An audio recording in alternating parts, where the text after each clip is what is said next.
Hola, somos TAM. Bienvenido al podcast ADN Transformador. Este es un espacio en el que puedes ser parte de una conversación que te ayude a actuar para transformar y construir el mundo y el futuro que deseas. Bienvenidas, bienvenidos. Qué gusto que estén con nosotros en este nuevo episodio del podcast ADN Transformador.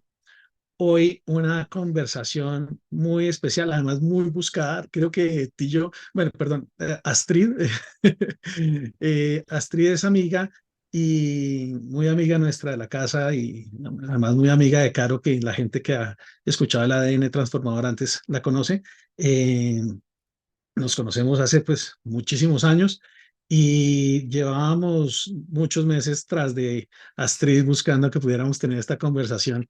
Eh, Principalmente porque creemos que es una gran representante de lo que es posible hoy en día en términos de esto de ser agente de transformación. Astrid es una experta en temas de justicia climática. Ella ha trabajado con distintas organizaciones, hoy en día es consultora en justicia climática, pero trabaja con Naciones Unidas y demás, pero además trabaja con una organización que se llama AIDA. Y eh, la manera en que lo voy a decir en mi lenguaje muy básico es que eh, ella es abogada y trabaja por los derechos, no solamente, digamos, de la naturaleza, como lo hemos visto en un episodio anterior, sino de las personas y de las comunidades que están en zonas que están, digamos, en ciertos riesgos, no solamente de temas ambientales, sino de temas sociales. Entonces, ella nos va a contar más ahorita de qué se trata eso, pero es una persona que tiene un gran compromiso por generar una presencia humana en este planeta que sea lo más ambientalmente y socialmente justa.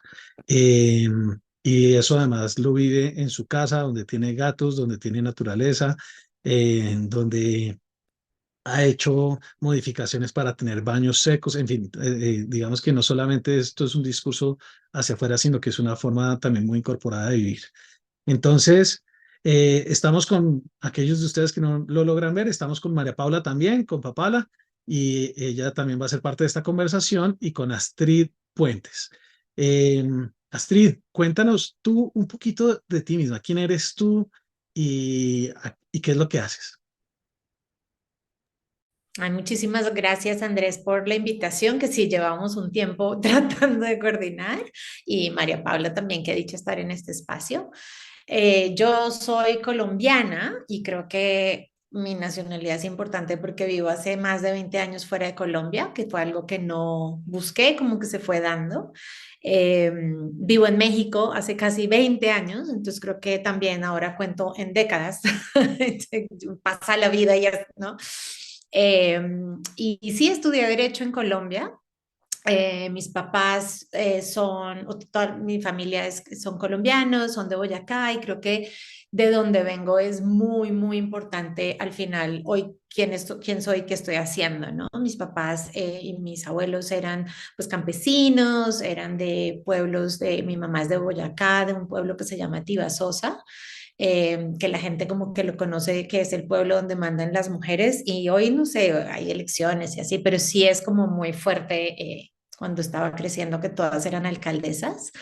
Y mi papá es también como de esa zona, ¿no? Cundiboyacense. También pues crecí muy, muy vinculada con el campo. Mis mejores memorias estuvieron así en el campo. Y hoy pues vivo en México y trabajo, como dijiste, Andrés, en justicia climática. Eh, y mucho, sobre todo como por poner en acción un montón de tratados internacionales que existen de protección tanto de la naturaleza como de los derechos humanos, pero la implementación de eso en la realidad es un reto gigante, y en esto es en donde me he dedicado mucho tiempo. Y también soy mamá de un niño y una niña, que por supuesto eso determina y ha definido mi vida y me ha ayudado a crecer un montón. Y tengo un huerto en mi casa, que he tratado de aprender eh, a hacer cosas diferentes y a crecer algo de lo que nos comemos. Y sí, eso es lo que he hecho. Intento aprender también mucho de otras cosas en el proceso. Astrid, un gusto de verdad conocerte. Andrés nos ha hablado mucho de ti, teníamos muchísimas ganas de estar aquí contigo hoy y aprender un montón de ti e inspirar a toda nuestra audiencia con todo lo que estás haciendo y seguramente con lo que sigue hacia adelante. Yo quisiera preguntarte como más allá de tu ser abogada, con esta historia que nos cuentas, con las raíces, con tu ser boyacense y demás que nos cuentas, ¿cuál es el problema del cual tú te enamoraste y hoy te haces cargo? Yo creo, María Paula, que el problema ha ido cambiando, pero estando incluso en la universidad estudiando derecho, me di cuenta, o fui consciente, porque me di cuenta desde niña, la brutal desigualdad que hay en Colombia. Es muy, muy fuerte, es sistémica, digamos, que se dice ya en palabras un poco más como rimbombantes. Eh, y la necesidad también de proteger el ambiente, para mí era muy importante. Y unir esos dos planetas, cuando yo empecé a estudiar y todavía, era casi como si el mundo de los derechos humanos fuera un planeta y el mundo de la protección del ambiente y de la conservación fuera otro planeta y no se hablaran.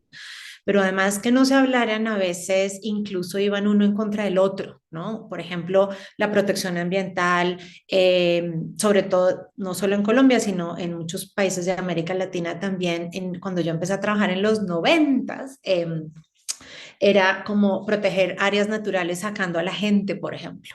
Y esto para mí fue un tema que era no solamente injusto, pero además ineficiente, ¿no? Entonces para mí ha sido como todo un camino de vincular también, porque en el derecho y en las ciencias es como cada cosa se ve como compartimentalizada de muchas maneras y al final y cada vez que sigo trabajando y me doy cuenta que, como incluso lo han dicho algunos en las religiones y en muchas creencias, somos una sola, uno solo, ¿no? O una unisol y estamos profundamente vinculados. Entonces, lo que me enamoró al principio fue empezar a trabajar en la protección ambiental y los derechos humanos y lo que me sigue llevando es cómo estamos profundamente vinculados.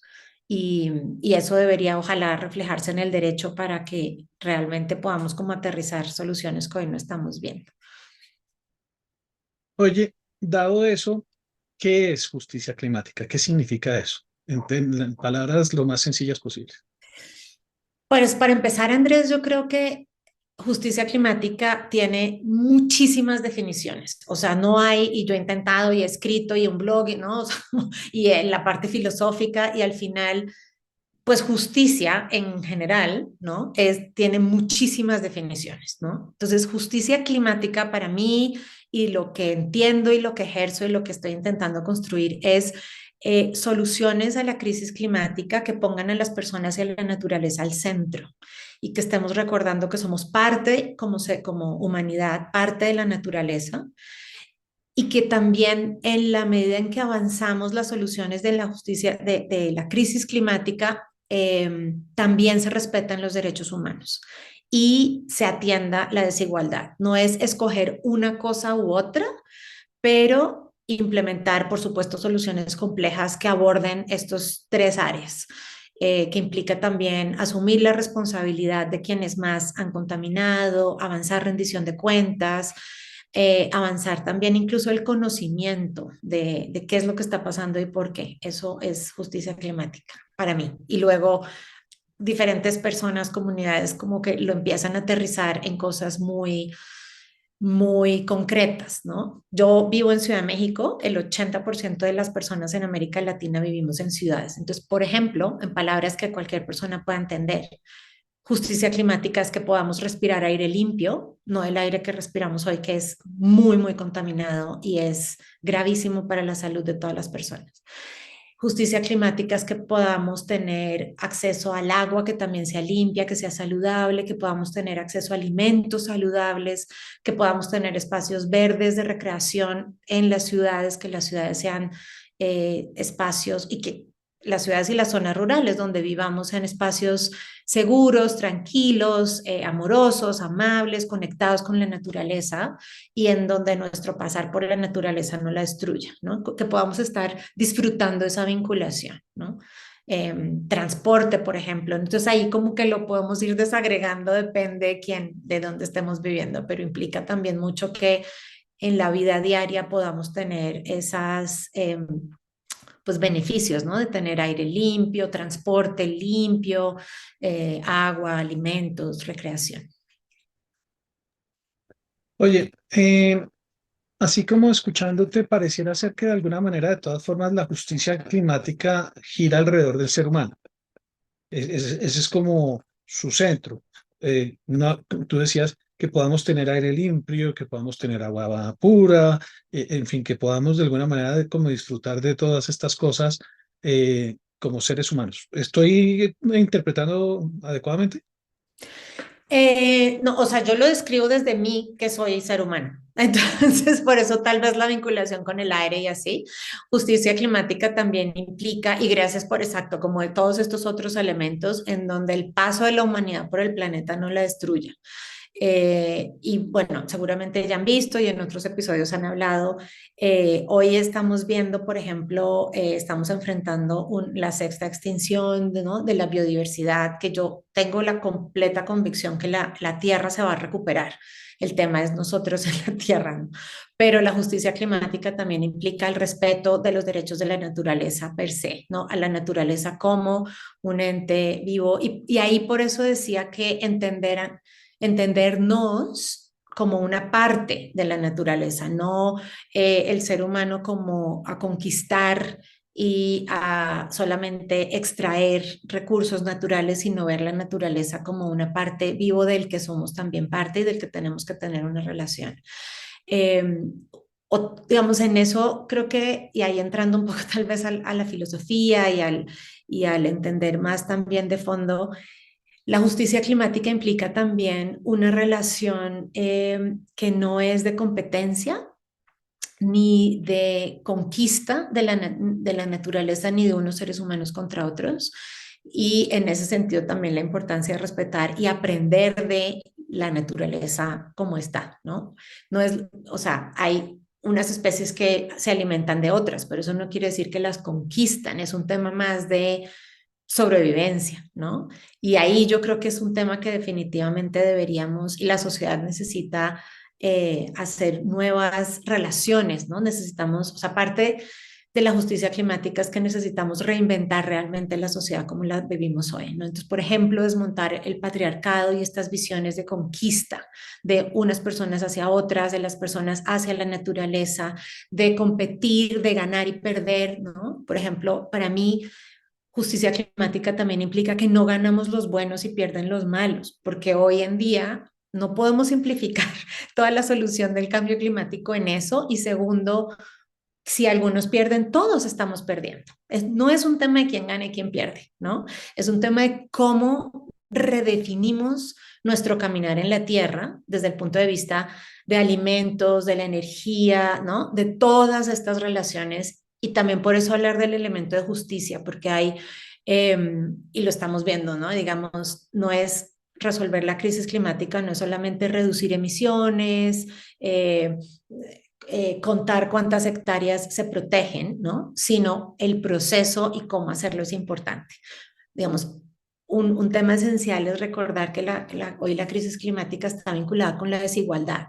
El 10% de la población mundial es responsable del 50% de las emisiones y el 50% de la población mundial es responsable más o menos del 12% de las emisiones, pero son quienes más están sufriendo las consecuencias. Entonces, la justicia climática es cómo podemos resolver esas desigualdades y podemos la ciencia dice, bueno, que máximo el planeta debería calentarse 1.5 a final de siglo, pero cómo se hace, ¿no? Y casi que rescatar en ese proceso, por supuesto, muchos de los conocimientos tradicionales que en países como los nuestros son muy fuertes y que para mí no solo tienen mucha ciencia, sino que de alguna manera es como rescatar el sentido común, ¿no? De esta relación. Entonces, si no es solo las personas al centro, sino como todos los seres, que yo sé que suena como muy de locos, pero al final creo que también es incorporarle espiritualidad sin duda a este redefinir cómo caminamos en el planeta, ¿no? No es más, sino realmente ver esas consecuencias de cómo vivimos cada quien en el planeta. Súper. Y para traer esto práctico, aterricemos un poco estas estadísticas que nos traes, estos números, estos porcentajes son impactantes cada vez que los escuchamos y están por todas partes, pero uno de los grandes saboteadores es que a veces queriendo construir y generar cambio decimos, pero ¿y quién soy yo para hacer algo? ¿Y cómo voy yo a mover esos indicadores? Desde este lugar, desde la experiencia, desde todo lo que has podido hacer con otros, ¿cuáles serían esas prácticas, esas recomendaciones que tú nos puedes dar al público en general, que también estamos siendo agentes de transformación, pero tal vez desde otros lugares, desde emprendimientos, desde liderazgo, desde lugares espirituales también? Cuéntanos y regálanos, por favor, de tu conocimiento para saber entonces cómo cada uno de nosotros suma y aporta y sí podemos modificar esos indicadores. Gracias, María Paula. Pues yo creo que lo primero es ser conscientes que lo que cada persona hace sí suma. Y suma no solo para cada una de nosotras, o sea, yo, como decía Andrés al comienzo, en mi casa tenemos un baño seco, tenemos paneles solares, tenemos un huerto, tenemos un calentador de agua solar. Entonces, claro, en la medida en que nosotros podemos aportar algo al planeta, nos hace más felices, ¿no? En mi casa, por ejemplo, no usamos gas. Y es algo que yo creo que, sobre todo en países de América Latina, que tenemos un montón de luz y de radiación solar durante todo el año, es algo relativamente fácil por hacer. Claro, yo también reconozco que tenemos la capacidad de pago para poder poner un panel solar y calentadores de agua, pero como para responderte más en ABC tu pregunta, creo que cada quien podría ser primero en su primer entorno de la familia, de cuál es nuestro aporte de emisiones de cambio climático e intentar reducirlas y aportar realmente, porque sí suma, ¿no? Entonces, por ejemplo, en vez de usar gas, usar energía solar o asegurarse de que la energía que estemos usando en nuestras casas, en los sitios de escolares, en los sitios donde aprendemos, en donde trabajamos, las inversiones, las personas también que tienen inversiones o incluso dónde están nuestros ahorros para el futuro,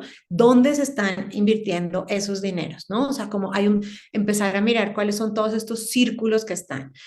La huella energética es súper importante, necesitamos, y por eso la importancia de mi felicidad de no consumir gas, al menos en mi casa, es que necesitamos dejar de consumir sobre todo los tres combustibles fósiles que son gas, carbón y petróleo. Entonces, todo lo que hagamos para reducir nuestra demanda de los tres combustibles fósiles es muy importante y tener conciencia de dónde salen los alimentos, ¿no? Si son locales, si son orgánicos, incluso si no tienen el sello de los orgánicos, que puede ser carísimo, ¿no? Como saber que vienen de, no sé, en nuestro caso compramos en un mercado que es alternativo, entonces le compramos a los productores directamente.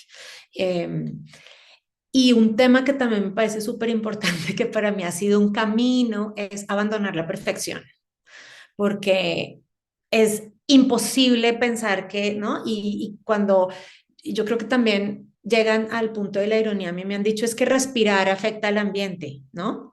Bueno, sí, ¿no? O sea, al final, ¿no? Como pensar dentro de nuestros círculos qué podemos hacer, si podemos andar en bicicleta, si podemos andar ¿no? en transporte público. Y luego ir a otra, digamos, un poquito más allá y empezar a ver qué están haciendo las comunidades en las que pertenecemos, las familias, las escuelas, e intentar también ahí motivar cambios, empezando por lo que nosotras, ¿no? hemos hecho. Eh, y bueno, yo ya también, digamos, trabajo mucho en el cambio de políticas públicas, porque las acciones personales tocan un techo. Si no tenemos buenas políticas públicas, pues no vamos a tener este impacto fuerte, ¿no? Y ahí también, sin duda, que cómo actuamos como ciudadanos, cuando participar políticamente, votar, ver por quién votamos, hacerle rendir cuentas a quienes votamos, porque de nuevo, nadie es perfecto, es súper importante. Y yo creo que involucrarnos, ¿no? Es clave. Entonces, bueno, he dicho un montón de cosas y también creo que cada quien a partir de lo que hace puede identificar cosas que yo ni sé, ¿no? Pero que las personas pueden identificar y dicen, ah, esto. Ahorita que decías del emprendimiento, el cambio climático ya está afectando todas las áreas de la vida, ya está afectando todos los rincones del planeta y hay un montón de emprendimientos o incluso de negocios tal vez no tan pequeños que ya se están viendo afectados, gravemente afectados, ¿no?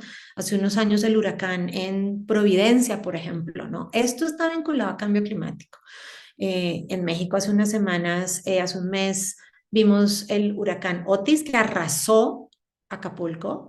Imagínense todos los negocios que están allí, ya no solo chiquitos, sino también los grandes, ¿no? Entonces, de esto es lo que estamos hablando. Necesitamos resolver porque y aportar positivamente, porque si no aportamos positivamente, seguro lo estamos haciendo para peor.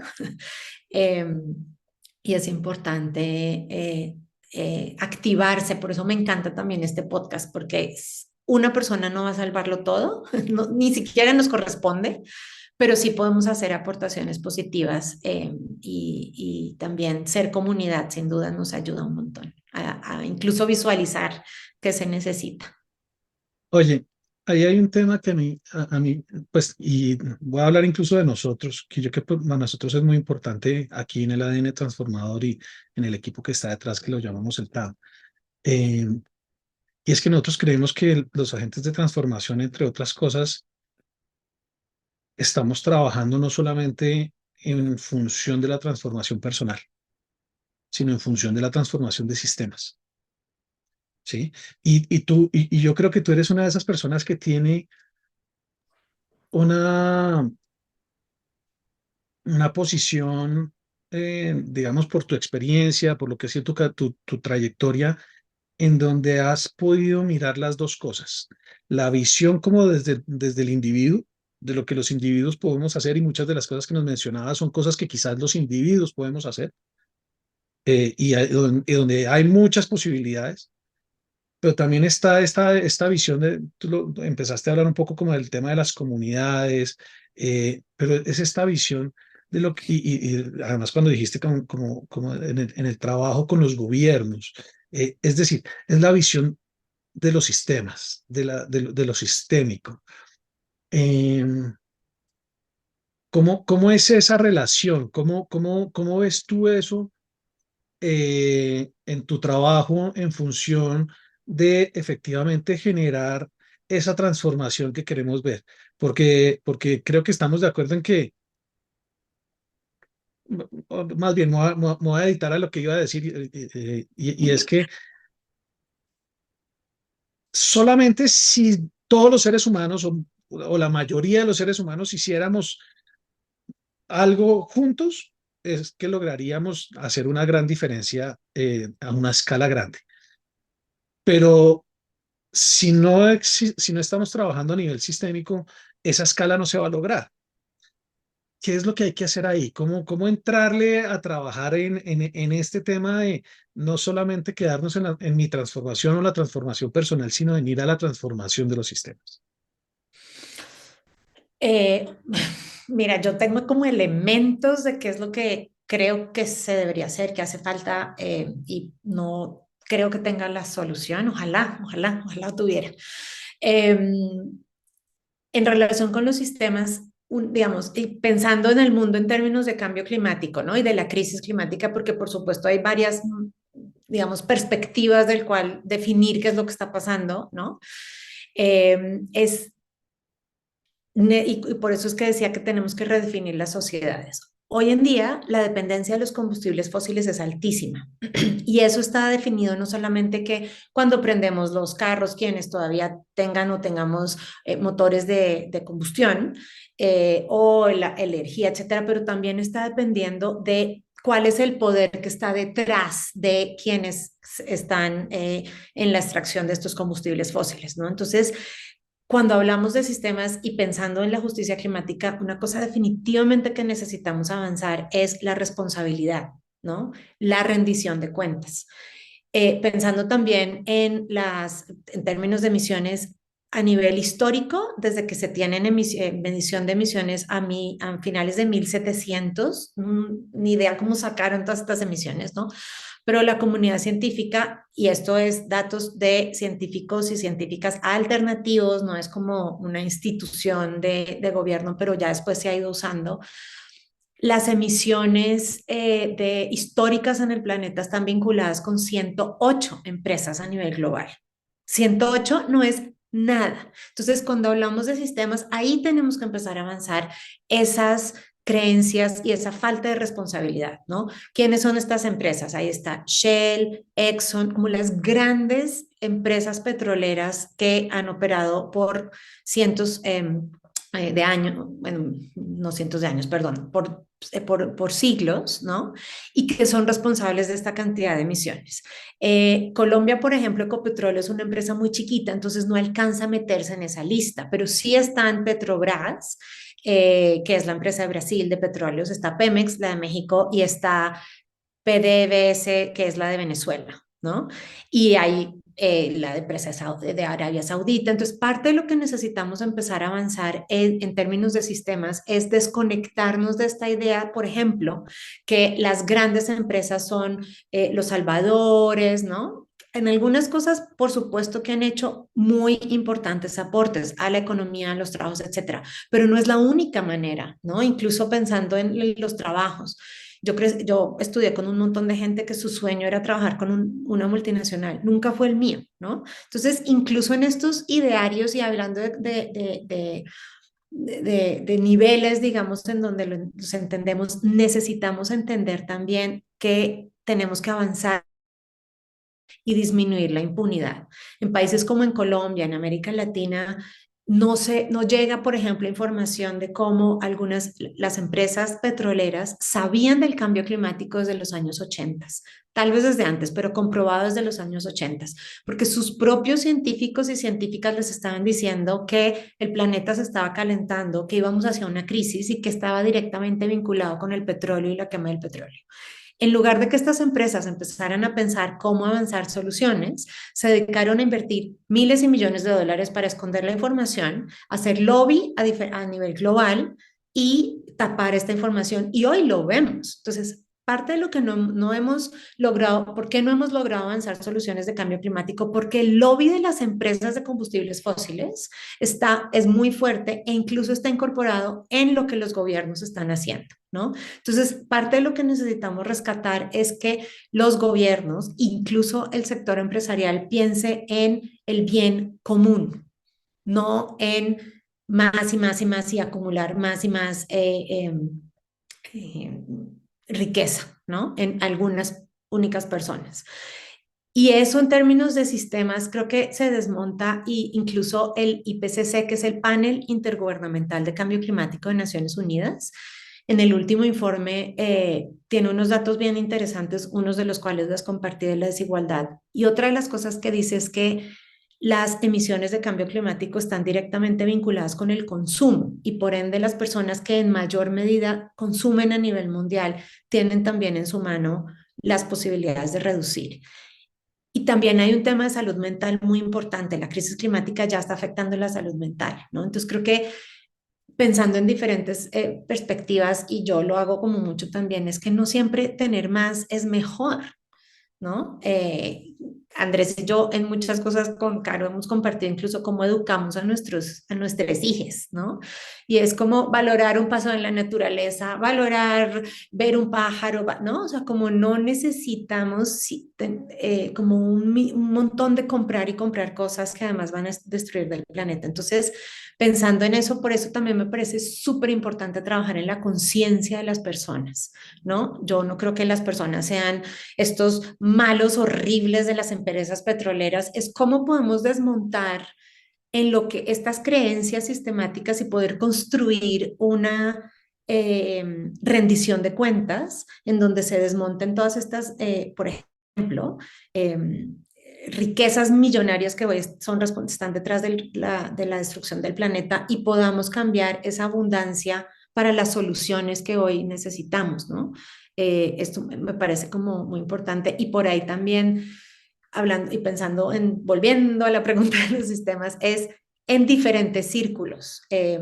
Yo no sé si esto es muy arriesgado o absurdo o loco, seguramente también, pero a veces cuando no entiendo cómo lo vamos a hacer, pienso en las personas, las generaciones que hicieron nuestras guerras de la independencia, por ejemplo. Claro que tuvimos un grupo de personas que estaban liderando, pero yo estoy segura que eso fueron un montón de focos en diferentes partes de personas que ni sabemos los nombres y nunca los vamos a saber, que entendieron cómo reconstruir nuestros países separado de una corona española, ¿no?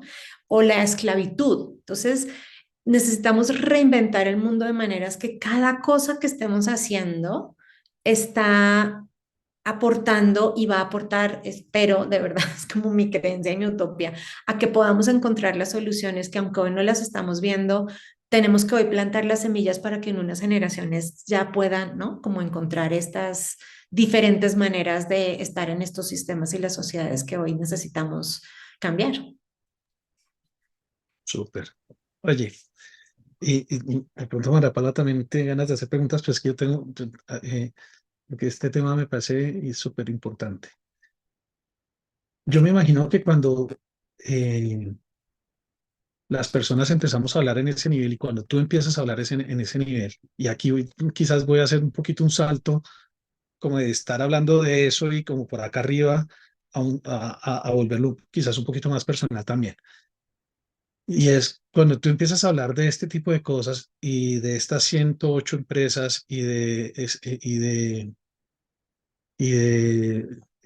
estos porcentajes de personas que en el mundo están, digamos, tienen un alto impacto en lo que está pasando, em, se empiezan a generar resistencias. Y la gente, no sé, yo sé que hay personas que reaccionan y empiezan, y por decirlo menos, dicen a este activista o esta activista. em, y empiezan quizás a generar un poco como esa resistencia eh, a la posibilidad que está detrás de lo que se está diciendo, de lo que se está analizando y demás. Em, y también puede pasar que algunas personas digan, ah, sí ves que el problema está allá afuera. El problema ya no está acá, ya está por allá afuera. Yo no soy de esos ricos, entonces esto no es conmigo. Eh, nosotros, no sé, nosotros en Colombia, pues la contribución de Colombia a la contaminación global, pues es mínima. ¿Sí me explico? Entonces como que ya también se puede volver un problema en donde lo que hacemos es que como que lo evadimos, hay una cierta evasión porque ya lo ponemos allá afuera en donde nos evitamos pues podernos hacer como cargo del tema. Entonces, un poco la invitación es a hacer una reflexión, porque yo creo que esto enfrenta a muchas de las personas que nos están escuchando y que nos pueden estar viendo, y es uno la sensación quizás como de impotencia de algo que está quizás se siente un poco allá afuera y como que es demasiado grande. Y por otro lado, también la sensación de, uy, yo no quiero que me digan que yo soy un activista. Yo no quiero que vengan y me digan que es que yo ahorita entonces estoy en favor del lado que quizás es el menos popular, pues para no llamarlo de ninguna manera ni calificarlo, pero el que es menos popular, por lo menos entre mi círculo de amigos o de conocidos o incluso mi familia. ¿Cómo es que tú, Mocho, te has encontrado con eso y cómo es que lo has, digamos, navegado? Yo sí, bastante, Andrés, y de hecho, una de las cosas que a mí personalmente me costó es justo, es que me da risa que digas lo activista, porque a mí me costaba, todavía creo, pero ya menos, que me dijeran activista, o sea, yo decía, no, yo soy abogada, ¿no? Y de repente dije, al final son etiquetas, que las personas y la sociedad funcionan así, entonces, como que si me quieren decir, ¿no? Y también me pueden decir X y si yo. Entonces, también ha sido muy vinculado con mi trabajo personal de qué me ofende, qué no me ofende, qué es mío y entonces me lo llevo yo para aprender y mejorar y que no. Porque también, eh, digamos, María Paula, o sea, también Andrés, porque tienes muchas mujeres poderosas alrededor tuyo, pero ser mujer de América Latina, claro, cada día soy menos joven, entonces eso es menos relevante, pero de este color, con mis ancestros boyacenses en espacios internacionales, por supuesto ha sido súper duro y también ha sido maravilloso, ¿no? Entonces, si la gente me quiere decir activista o me quiere decir colombiana, entre otras, y es ofensivo, porque así pasa, es horrible, ¿no? Al final es como tratar de devolver, a veces me sale mejor que otras, como con amor, porque también todo esto para mí, a mí me da mucha rabia lo que está pasando, ¿no? Me da muchísima rabia este nivel de injusticia y por eso también tal vez yo digo, bueno, no es que unos son los malos y otros son los buenos, ¿no? Porque así no es. Ahora, ¿qué puedo hacer? Y una de las herramientas, digamos, que yo estoy ayudando a hacer mucho es fortalecer educación, educación a las personas que les interesa y que quieren entender por qué la vinculación del derecho, de los derechos humanos, ¿no? De las soluciones científicas, ¿no? Y en los círculos que estabas mencionando, ha habido momentos en que puedo hablar de estas soluciones, hay momentos en que no se puede, y una de las cosas, digamos, estando en México, ni me imagino en estos momentos Argentina también, Brasil, Colombia, las sociedades se han polarizado un montón y yo creo que ahí es importante jalar como el respeto y decir, bueno, las opiniones que diferentes personas tengan, ¿no? Pero ojalá pudiéramos conversar. Creo que una de las cosas importantes de cambio climático es que es una realidad científica. No importa qué ciencia estemos usando, si es la ciencia de los indígenas, si es la ciencia de los afrodescendientes o si es la ciencia occidental, es una cosa que no podemos negar y que aunque algunas personas quieren usar digamos, las soluciones y los ataques de punto de vista partidista, esto no es un tema político partidista de ningún partido, de ningún país. Es un tema de sobrevivencia humana. Y ahí es donde tenemos que entrar a incluso tomar distancia, porque sí he visto ¿no? En Colombia, muchos países, es como, si tú estás diciendo esto es porque estás con tal, ¿no? No, es una realidad que independientemente de quién esté o en el poder o de las creencias de cada persona, es importante que lo entendamos. A mí cada vez, digamos, amigos cercanos incluso me decían que el cambio climático no existía, ¿no? O no existe. Y hoy lo estamos viendo. Yo creo que una invitación también es que cada quien pueda ver cómo ha afectado su vida, porque les puedo asegurar que a todas las personas ha afectado de alguna manera ya su vida. Y también depende del nivel de vulnerabilidad, depende también el nivel de afectación. Entonces, seguramente la afectación es mucha o poca, y por eso pongo el ejemplo de la calidad del aire. Y el otro tema también es hacia el futuro. Me parece que es un tema y es una gran lección de muchos pueblos originarios y de pueblos indígenas, y no solo de ellos, es ver hacia el futuro, ¿no? Hoy estamos como con el planeta prestado, digamos, quienes estamos caminando hoy.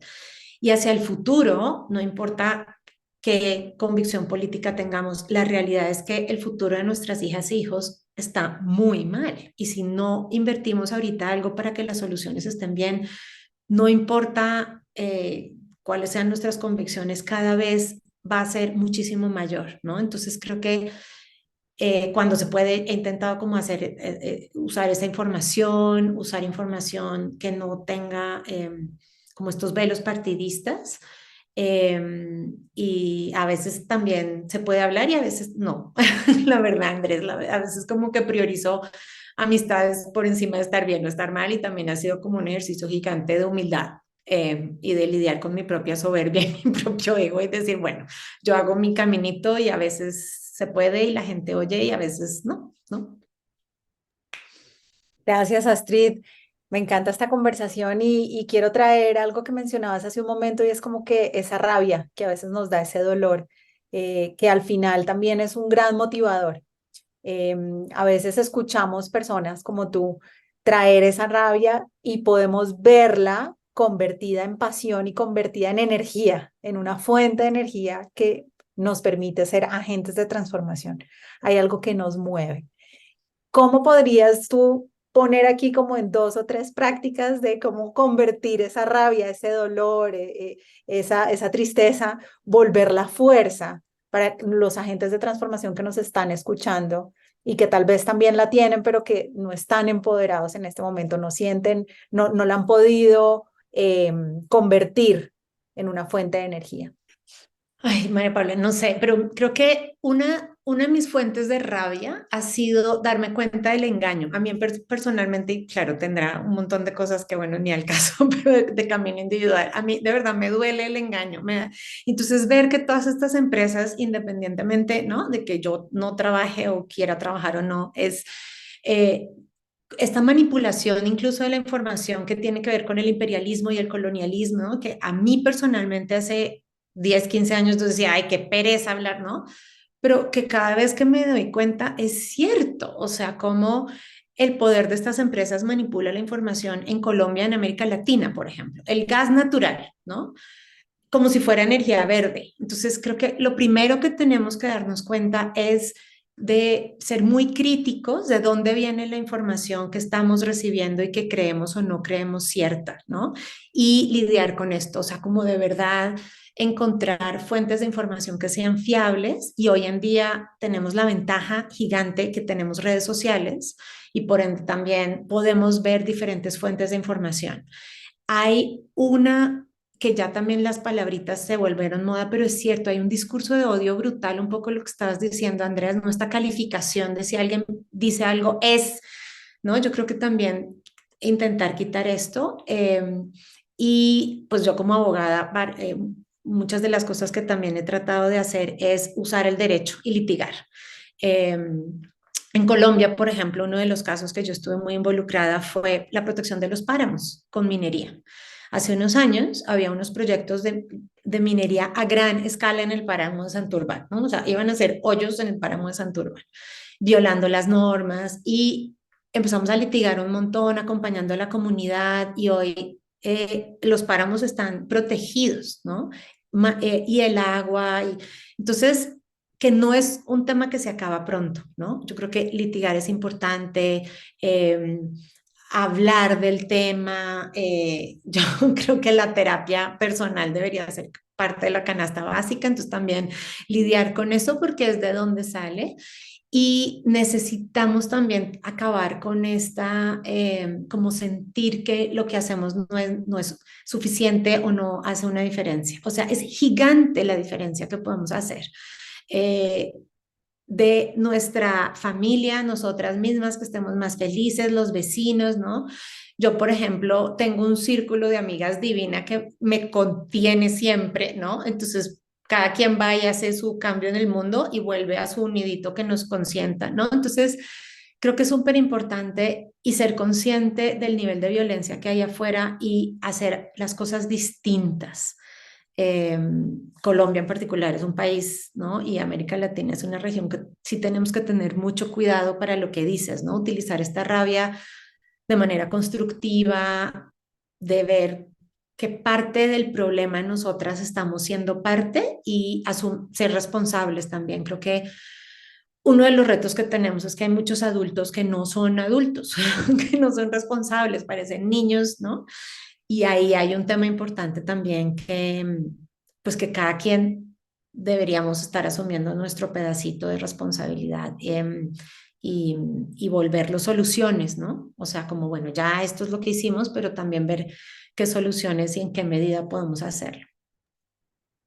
Oye, así como en seguimiento a esa pregunta y a esa respuesta, yo una de las cosas que me imagino que tú necesitas, yo por lo menos la necesito mucho para enfrentar este tipo de cosas, eh, es como ir a mis fuentes de inspiración, a mis fuentes como a esos lugares en donde como que me recargo de energía, en donde vuelvo y digo, y vamos, y sigamos, y sí. ¿Cuáles son tus fuentes de inspiración? ¿A dónde vas tú para recargarte de energía para poder seguir adelante?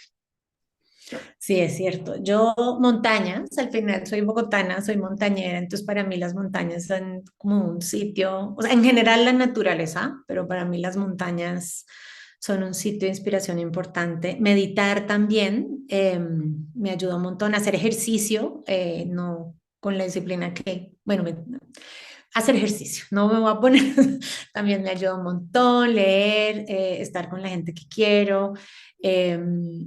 Para mí también reconectarme con mis ancestros, mi abuelo, por ejemplo, aunque vivió en Bogotá la mitad de su vida seguramente, tenía un huerto, él siempre tenía plantas alrededor. Entonces para mí también estar como con plantas me ayuda mucho. Y cada vez también me doy cuenta de la música, por ejemplo, ¿no? Y siempre intento como cada vez tener también fuentes de inspiración. Mujeres de diferentes rincones del planeta me ayudan un montón. Y pensando en eso, Watanda, no sé si la conozco, bueno, ella ya falleció, fue premio Nobel.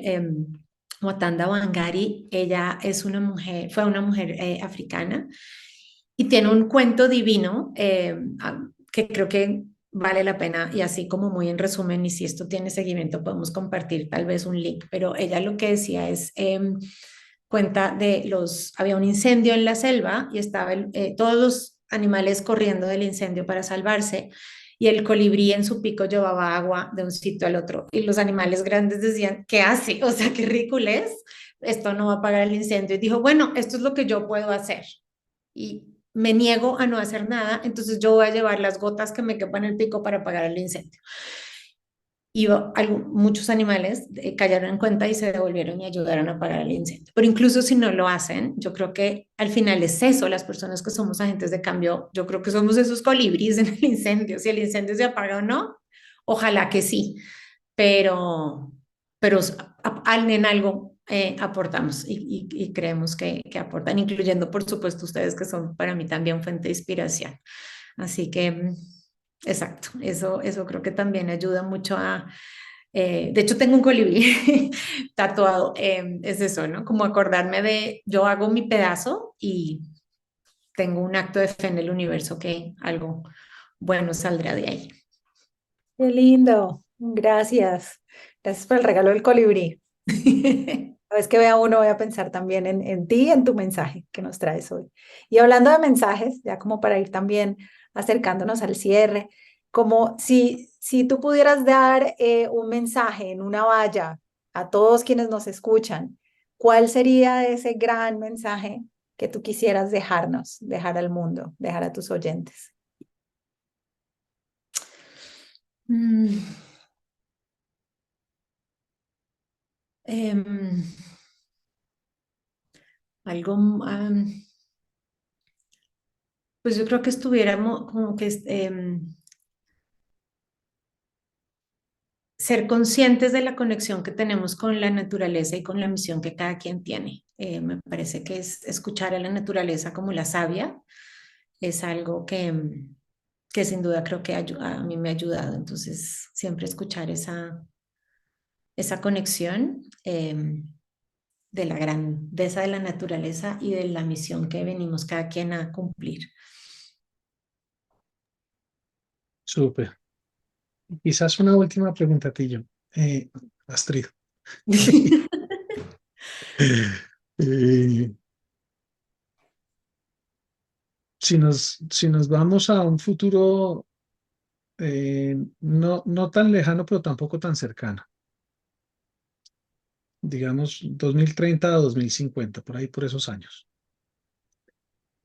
y supusiéramos que todo el trabajo que los colibríes estamos haciendo eh, efectivamente ha rendido fruto, ¿qué es lo que tú te imaginas que podríamos ver? Yo me imagino que habría comunidades mucho más pequeñas, en el sentido de como cerradas o más bien comunidades en donde, por ejemplo, los alimentos vinieran de mucho más cerca, donde las personas se pudieran transportar de manera en bicicleta, ¿no?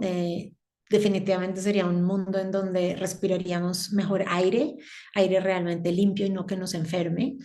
Em, y siento que también habría una distribución de la riqueza y de la abundancia mucho más balanceada y equitativa. Nos vería avanzando usando la inteligencia humana de manera inteligente, de manera conectada con la naturaleza y con el corazón. Yo creo que parte de lo que hace falta también es incluso conectarnos con el alma, y la cabeza, con el corazón y sentipensar, decía una amiga mía, y me parece que lo resume bastante bien. También vería un mundo en donde eso, la abundancia como que fluye y donde estamos usando las energías de la tierra de manera que sea renovable y que no esté siguiendo, aumentando los impactos que hoy estamos viendo. También vería un mundo en donde las pérdidas, se llaman pérdidas y daños o los impactos negativos se han ido compensando y donde sí hay mucha más igualdad. Súper. Pues yo creo que los agentes de transformación están trabajando por ahí para lograr eso. Y esa es la invitación a que quienes nos están escuchando, quienes estén viendo, vean si algo de esto, digamos, como dicen los chilenos, les tinca, para que quieran sumarse, para que quieran contribuir a alguna de esas visiones. Oye, algo, algo que te haga falta en esta conversación, quizás algo que no te habíamos preguntado, pero que tú quisieras decirme, Ocho, aprovecha estos últimos segundos, últimos minutos de esta conversación también para decir lo que tú sientas que puede quizás hacer falta para sentirte como que esta conversación también te dio la posibilidad, digamos, de ser escuchada como quisiera ser escuchada. Y, y también que sepas, pues sí te vamos a pedir que mandes el link para que lo podamos publicar en las notas de la conversación y que vamos a publicarlo pues en las redes para que la gente lo pueda ver, lo pueda escuchar, lo pueda seguir. Y así que también eso, también para que cuentes con eso más adelante. Pero estos últimos segundos como para eso, para que te sientas como en espacio de completar, de completitud. Muchísimas, muchísimas gracias, Andrés y María Paula. Creo que y ni sé si el mensaje que dije de la valla está bien o no, pero justo lo voy a usar para este mensaje final y es abandonar la perfección y abandonar esta cosa de decir, hasta que lo sepa todo voy a hacer algo, hasta que, ¿no? Y al final es hacer y abrazar nuestros errores, que yo tengo un montón, por supuesto, y poder a partir de estos aprendizajes, un poco en Nelson Mandela, que me parecía súper interesante su frase, es decir, que él tenía victorias y lecciones, ¿no? Entonces, a partir de lo que ya hemos hecho mal, ver qué podemos hacer diferente. Yo creo que sin duda hoy en día sí estamos, y parezco mi abuelita, pero un poco sí es cierto como que esta cosa de esto tan grande que no puedo, ¿no? Que puede ser la solución del cambio climático o la naturaleza o lo que cada quien vea, pues las cosas grandes es un día a la vez. Yo creo que también hacerlo de manera divertida, de manera amorosa, de manera pacífica, es algo que yo creo que cada quien hace falta y podemos construirlo y rechazar y transformar estos ataques, este odio que a veces hay, que entiendo de dónde viene también, pues como Colombia, desafortunadamente yo creo que todos somos víctimas, y entonces poder transformar eso como hace la naturaleza, ¿no? Transformar la composta en flores, transformar toda esta basura en eso, flores y polinizar y poder en realidad construir una sociedad que sea más bonita para cada uno y menos miedosa y más amorosa y próspera. Yo creo que es importante y muchas gracias por estos espacios que creo que ayudan justamente a saber que estamos cada quien aportando diferentes cosas muy positivas. Bueno, Papala, ¿algo que tú quieras decir para cerrar? No, agradecerte. Creo que acá nos inspiramos mutuamente. Tener estas conversaciones son parte de ese camino. Entonces, agradecerte por tu tiempo. Sabemos que vives muy ocupada, pero ese mensaje vamos a ponerlo, puedes compartirlo en tus redes sociales y quienes nos escuchan, por favor, también con quienes ustedes quieran compartir este mensaje en el mundo entero, por favor, hagámoslo. Ay, muchas Bueno. gracias. Y por mi parte también darte las gracias, gracias por sacarle tiempo, por estar acá, por compartir no solamente de la causa en la que tú estás trabajando, sino de ti, por inspirar a otros, por mostrarles también lo que es posible a través de ti, a través de tu ejemplo. Espero que podamos volver a tener alguna otra conversación más adelante. Y nada, para las personas que nos han estado escuchando hasta acá, mil gracias por quedarse hasta el final, mil gracias por ser parte de esta gran conversación de los agentes de transformación, de lo que significa construir un mundo. A mí me gusta siempre citar o con mucha frecuencia citar a Charles Eisenstein cuando dice, el mundo más hermoso que nuestros corazones saben que es posible. Entonces, gracias por estar acá. Por favor, compartan este episodio, esta publicación, esta conversación. Nunca sabemos a quién le puede servir y seguramente puede hacer la diferencia para alguien en su vida. Entonces, por favor, compártanla y los esperamos en el próximo episodio. Chao, chao. Mil gracias. ¿Te encantó lo que escuchaste en el episodio de esta semana? Bueno, la respuesta es simple. Significaría mucho para nosotros si puedes dejarnos una reseña y comentarios de 5 estrellas. Correr la voz realmente es la mejor manera de hacer crecer nuestro podcast y lograr cosas aún mayores. Gracias.